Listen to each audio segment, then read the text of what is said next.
ይገርማል እኮ እንዴ በገዛ ገንዘቤ በቃ በገዛ ገንዘቤ ላገኘው አልቻልኩም ስልክ አነሳ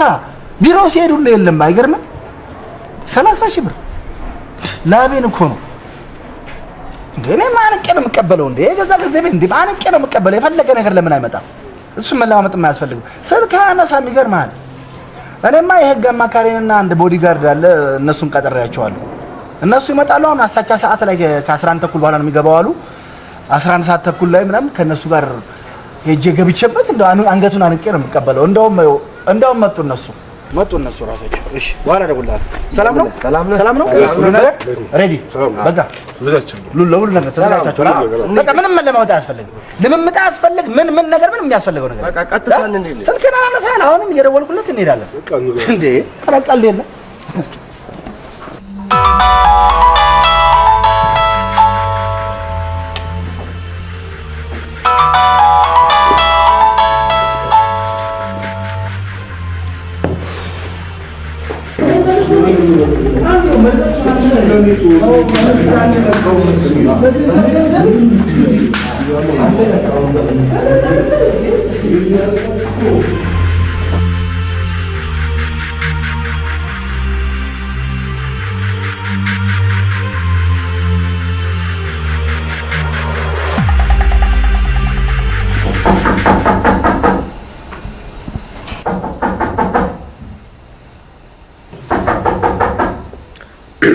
يقبو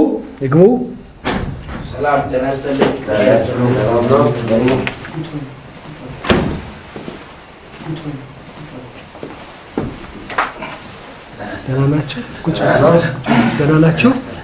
ደህና ናችሁ ሻይ ቡና በቅርብ ነው የጠጣነው ጠጣናል ለምን ነው ስደውል ስልኬን ማታነሳው ለምንድን ነው እንዴ እኔ እኮ ገንዘቤን ስጠኝ ነው ያልኩ የገዛ ገንዘቤን ያንተን ገንዘብ አምጣን አልኩኝ 30,000 ብር ቀልድ ነው እንዴ ለምን ነው ስልኬን ማታነሳው ለምን ነው ቢሮ ማትገባው ለምን ነው ራስን የምታጠፋው እንዴ 30,000 ብር እኮ ስንት ስራ የሚሰራበት ነው ለምን ነው ገንዘቤን ማሰጠኝ ለዚህ ነው ከህግ አማካሪዬና ከግል ሴኩሪቲ ጋር ተያይዤ መጣሁት ለምን ነው በዚህ በአሳቻ ሰዓት የመጣሁበት ቢሮ ሰዓት ማትገባ ለምን ነው ገንዘቤን ማሰጠኝ ልናገር ምንድነው የምትናገረው ገንዘቤን ስጠኝ በቃ ገንዘቤን ነው የምፈልገው እሺ ጋሽ እኔ ገንዘብን አልከለክል ገንዘብን የመከልከል ፍላጎትም የለኝም እኔ በአጋጣሚ ብሩን ሰጠኸኝ ተቀምበታለሁ ብዬ እንዳያስኩት ማማ ትልቁ አረፉ ተብሎ አገር ቤት ተደውሎ ሄድኩ አገር ቤት ሄድን ማማ ትልቁን አልቅሰን ቀበርን ተላቅሰን ስንመጣ መንገድ ላይ ሽፍታ ይዞ ሌሎቹን እኔ ላይ ምን እንዳያላቅም በቡታንታ ብቻ ሸኘኝ እንደምንም ግድ የለም ይሁን ብለን ለምነን እንደገና ተንፏቀን አዲስ አበባ ልክ ስንገባ እንጨት መሰንጠቂያ ድርጅቱ ተቃጠለ ተብሎ ልክ እንደገባሁ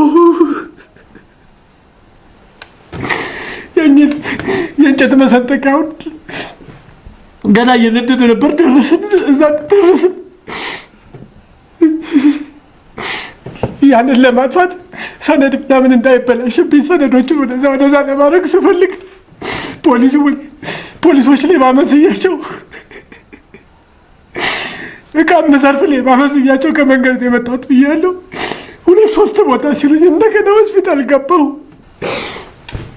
ሆስፒታል በምን ልታከም በምን ላምጣ ሆስፒታል 2